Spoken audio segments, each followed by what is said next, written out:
It is clear from these rarely seen colour television pictures that the crew of Apollo 11 brought a high-resolution colour video camera with them on their mission. Yet the only pictures broadcast live from the moon's surface were these from a low-definition black and white camera. In fact, the networks complained because in addition to this, they were forced to shoot the images, second generation, off of a projection TV of the technology of 30 years ago, and were not even allowed to take a direct feed, which further degraded the quality and clarity of the images. Perhaps this was precisely what NASA and the federal government had in mind. After all, it was a first, regardless of where they were. Better to open up their debut mission with fuzzy pictures and numerous blackouts, rather than show too much revealing detail of a false scene that was yet unproven. And finally, the element that seals their fate. Of all the footage of Apollo 11 requested from NASA over a 5-year period, one gem was discovered just before the completion of this documentary.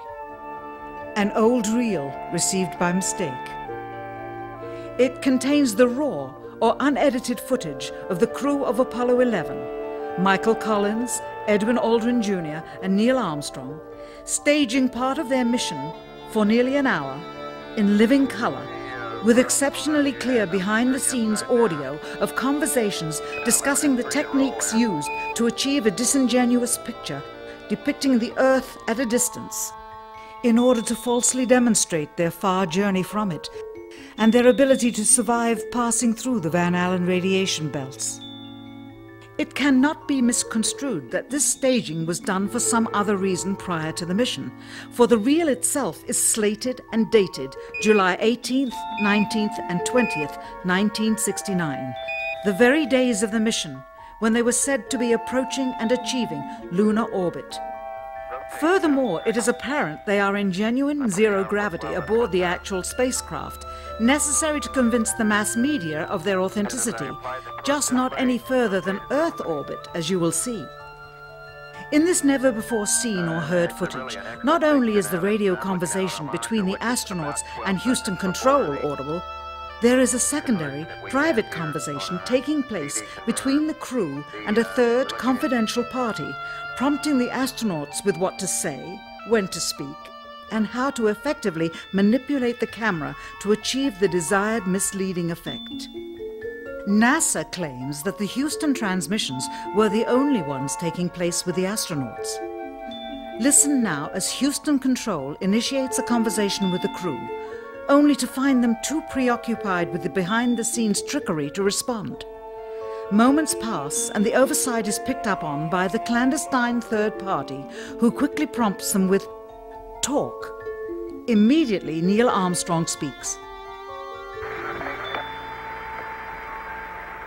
Hello, Apollo 11. Houston, Goldstone says that the TV looks great. Over.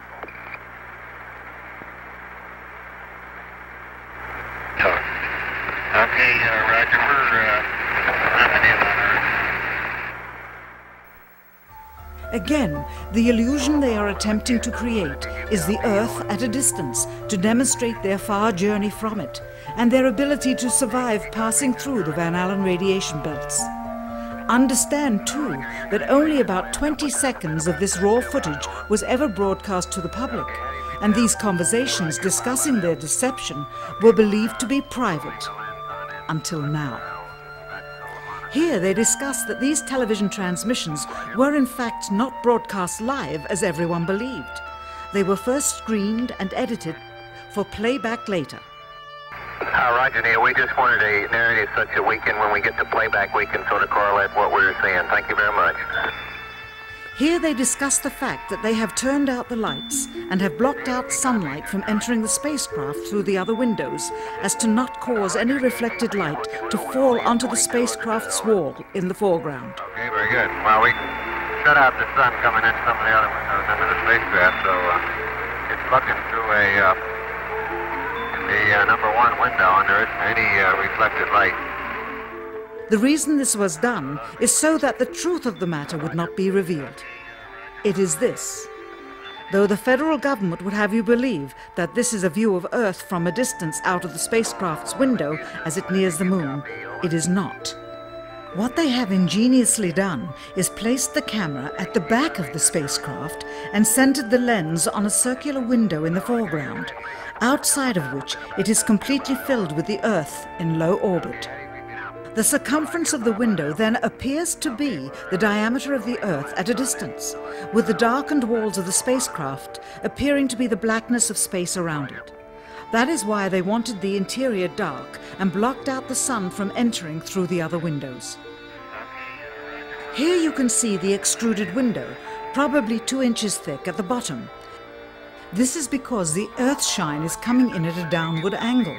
It also causes the Earth to appear to be an irregularly shaped circle, for you are seeing the outside of the window at the bottom and the inside of the window at the top, which together form 2 different sized halves of a circle.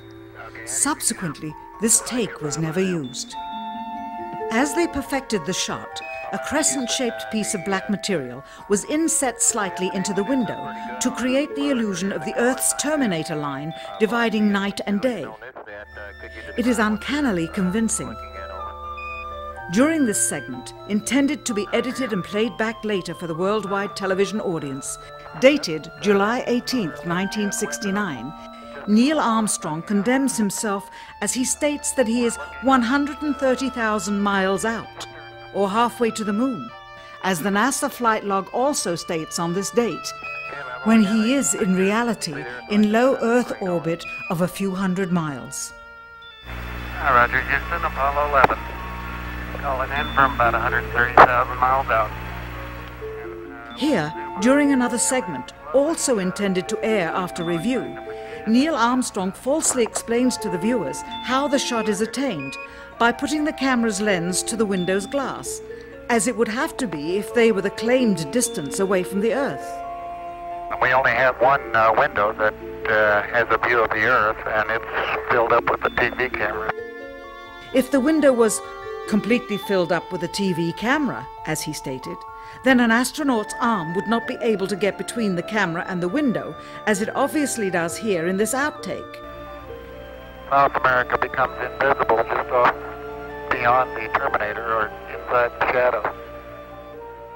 You can also notice how the astronaut operating the camera reacted to the mistake by attempting to pan away from it. Blue cast. See white bands of major cloud formations across the Earth. This is a segment that they believed wasn't even being recorded, much less suitable for broadcast, for the lens was being zoomed out and the scene was being changed to that of an interior of the astronauts at work, and apparently the stop button popped back up on the recorder without notice. Here is the diffused work light that they used to see camera controls, but not throw light onto the spacecraft's wall. Here they remove part of the crescent insert.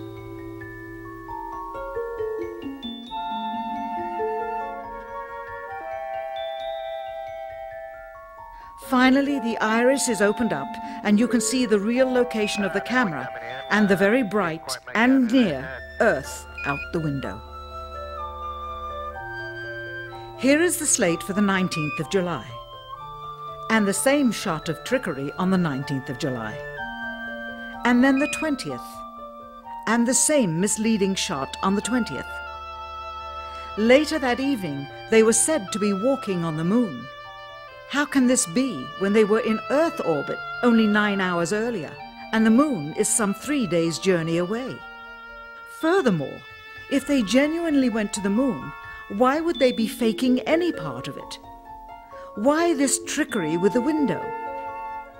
By faking being halfway to the moon, it becomes apparent that they did so because they could not even go halfway. It thus confirms that the stumbling block to their success was the lethal radiation of the Van Allen radiation belts. Since the same equipment was used on the subsequent missions in the 40 months that followed, none of them could have gone to the moon. They only increased their proficiency at staging them.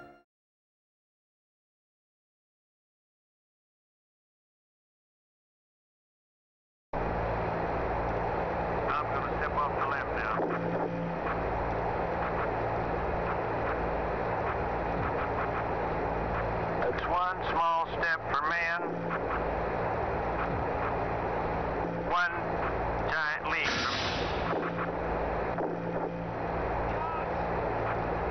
So, I guess you want to do it again. Okay.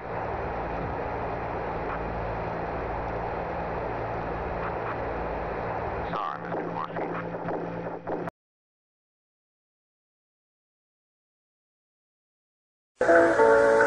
This is the lunar module. Out at Grumman constructed this module and also constructed this lunar landscape in one of their hangars. This lunar module was the second one to go to the moon.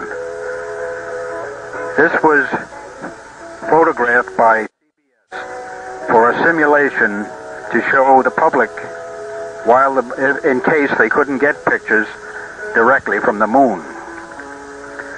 That's Scott Carpenter, the astronaut,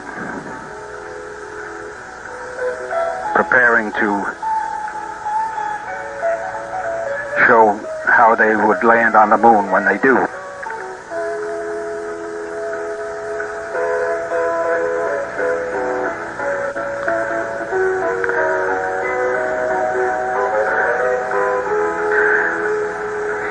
I was sent out to work on a teletype machine that I had placed in the lunar module, and CBS allowed me to stay and watch the filming and also to use my own camera to take pictures. I went home and got Ellen and her friend Patty and brought my camera along to take these films. Unfortunately, Debbie was at a baseball game at Shea Stadium, and she could not come along. That black fellow was the director of this film.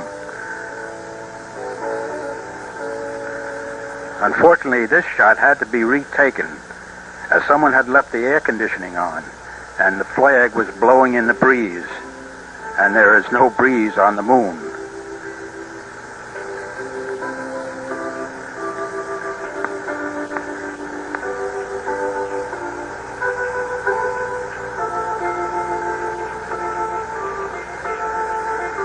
This is the actual lunar module that went to the moon on the second trip. There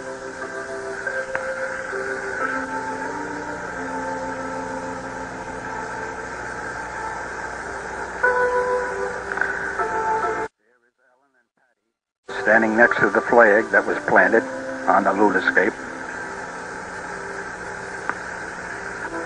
And there is Ellen and Patty standing next to the lunar module.